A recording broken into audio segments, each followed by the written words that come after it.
All right. Hello, everyone. It is me again. So the idea that I want to talk about today is this is just I think this kind of happens with everything in life. When you become interested in something, is you become kind of obsessed with it, and you just kind of try to consume as much of this certain thing as possible, kind of recklessly. And this happens, to me as well, whatever it might be, like whether it be a band that you start to like, like you just discover this band and you just like all of a sudden like fall in love with them, and you kind of like just try to consume as much of their music as possible, so much to where you almost get kind of burnt out on it. And also you like try buying all their merch, all their records. That's just one example, but fragrances is no different. When I first started getting into fragrances, I didn't really have like a whole lot of money to spend on fragrances, and I really wasn't super knowledgeable on the types of fragrances that were out there. I was just really new to shit, but as you progress, you start to get more experience with things. You start learning more about fragrances that you might like, and then you start to just kind of jump into it, and you just start kind of buying things, and then sooner or later you have like a shit ton of fragrances.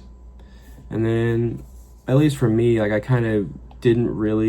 wasn't super into the hobby yet, but then I think this is something that like every person who's into fragrances, I think this happens to them, is like you have like a small collection and you're okay with it, but then you start to become more interested in things again, and then you start going crazy and start buying like a shit ton of fragrances, just because you see them online. And I think when we see content and there's like a fragrance in the video, and then we just so happen to like suddenly come across it in real life, we almost feel like we're like obligated to buy it. Like, oh my god, this is the one that we saw on that video, like, oh, let's try it, it's so popular, and then you just buy it, and then you're just disappointed with it, and then you suddenly just have even more fragrances. I think fragrance collecting and like the fragrance addiction, it doesn't really just happen all at once. It kind of builds, there's like different like levels to your addiction, I think, but at least this is for me. I'm kind of more speaking for myself here, but I'm just wondering if there's maybe there's other people that have had this kind of experience. But yeah, I think once you hit a certain point, like I don't know if it depends on like you just have like a certain number of like blind buy fails or something, or you literally just run out of money. But I think for me, once I started like not loving a lot of the fragrances that I had bought, and I just started realizing, like, once you look at your collection, you're like, man, I don't wear any of these. Like I wear like maybe 5% of my collection, and you just like, you look back on like your history of like, just like, man, I've spent so much money on this shit. Like, do I even like want to continue doing this? Like, am I really like, do I like this hobby enough to continue, and I think that's kind of like what happened to me. Like, obviously I like fragrances, and I'm passionate about it, and like I don't know, I just have always had this fascination with just things relating to fragrances and people talking about fragrances, and it just kind of made me want to be a part of that whole world, but then reality, sets in. You're like, wait, I don't have any fucking money. Like, I'm not saying I went broke from fragrances or anything, but then you realize like, oh shit, I can't even afford this. Can I really afford just, oh, I saw this video on YouTube, like, oh, but here it is in front of me, like, should I buy it? But you literally can't afford it, but you want it, But how many, like, when do you realize like you just can't participate anymore? But anyway, that leads me to my next point is, I think every person who's into fragrance collecting, they stop this whole like addictive, spiral, and buying, several fragrances a week until you have like 50 to 100 or even more fragrances. And then you just start to like want to sell your fragrances. You start to like cut out the ones that you don't wear and you start giving them away and stuff. But I think that's kind of where I'm at this point in my journey, I guess you could call it, because I'm to the point where I just don't want to buy. Like, I see fragrances, you know, like the Middle Eastern clones and stuff. There was a point in my life where I was like really interested in like buying dupes of just expensive shit. But now that I'm realizing, like, okay, I've had a certain number of these dupes, they're just sitting on my shelf. Like, I'm not even in, like, I have them. This is the smell of the fragrance that I want, but it's not doing anything for me. Like, I have it, but it's not making me feel like good, I guess. I don't know. Like, I just wanted to be a part of it, I think. And then you are a part of it and you have it. And now you can kind of just move on. And like, how many times is like, how many fragrances experiences do you have to go through in order to be done with that? But I'm to the point now where like, I'm kind of just trying to get rid of all my fragrances that I don't wear, that are, you know, just kind of designer that I don't really like, or like just a lot of my clones and like dupes and stuff. There are some dupes that I do like owning, that like I think they do a good job and they're good enough. You know, like I said in another video, there's just some things I'm okay with owning the clone of, and then I'm much more prefer the original, obviously.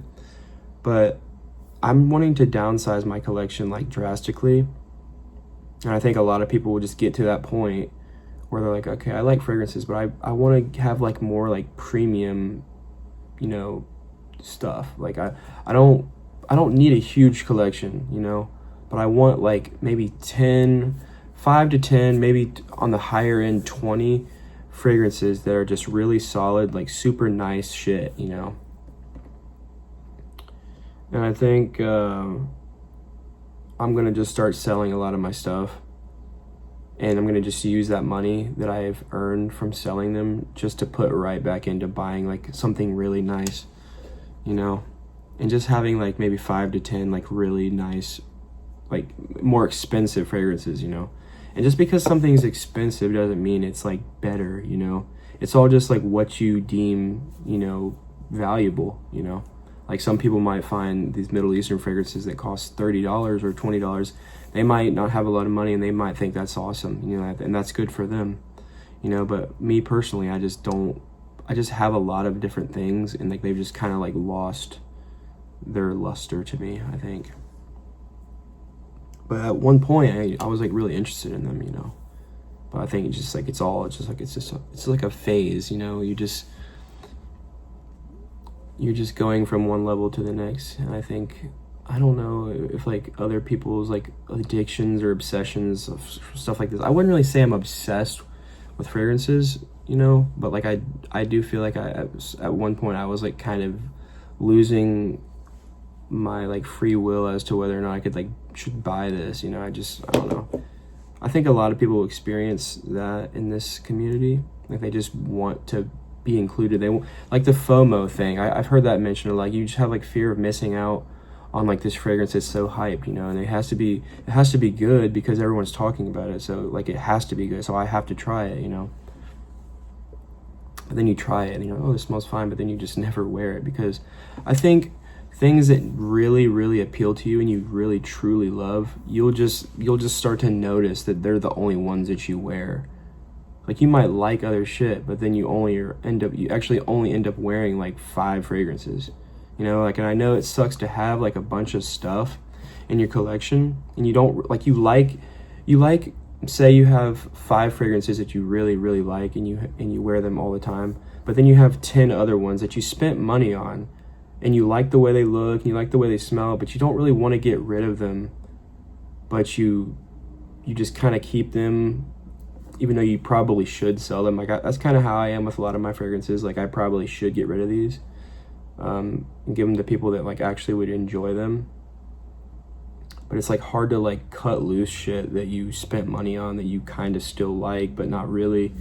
No, it's a non-issue. I get it, but I don't know. It's just, I just like collecting shit, I think, and I just like looking at the things that I've collected, and like there's nothing wrong with that, but I don't know. I think we should just be more smart about our spending, you know, and just start like focusing more, or more so like honing in your senses and like trying to acquire like a real like good solid group of fragrances that you've like actually spent like a lot of research and time developing this interest in these certain fragrances. And then like you having these only select few, it kind of makes it seem like, wow, these are like really special to you then. But if you have like fucking 50 of them, it's just like, well, you really like all of these like so much. Like, I mean, not really, you know what I mean? I think it's also cooler just to have like a select few that you're like kind of known for wearing, you know? I know I say this all the time, but it's like, it's kind of impossible to have a signature scent when you have 50 fragrances, you know? But if you have 5, then it's easier for people to associate you with a certain smell. But anyway, I think it's just about growing as a person. You know, when I started fragrances and stuff, I was like pretty young. I think I was like in my early 20s. And yeah, I was just really reckless. But I started becoming like really reckless with my money, like maybe 2 or 3 years ago with fragrances. And yeah, that's like where most of my collection came from. But yeah, I still kind of do it now, but I'm realizing now, like after I'm starting to sample more shit, I'm realizing that sampling is the way to go, like 100%. And it just took me so long to like realize that. I think just like the joy, or like the experience of like just not loving your blind buys just kind of ruins it for you, I think. But it doesn't like ruin your love for fragrances. It just only makes you want to like hone in shit more. But anyway, there has been some blind buys that I really did like though. Maybe I'll make a video about that. I don't think I have yet. Maybe I mentioned it or something, but yeah, there has been some fragrances that I have really liked that were blind buys, but that rarely happens for me. But yeah, anyway, I think that's about it for this video. I need to go get some food. I thought it was almost spring, but it's cold again and there's like snow again, so that's great. But anyway, hopefully you guys have a good rest of your day. It is Monday afternoon, I mean. But yeah, I shall see you in the next video, maybe later tonight, probably tomorrow. But until then, au revoir.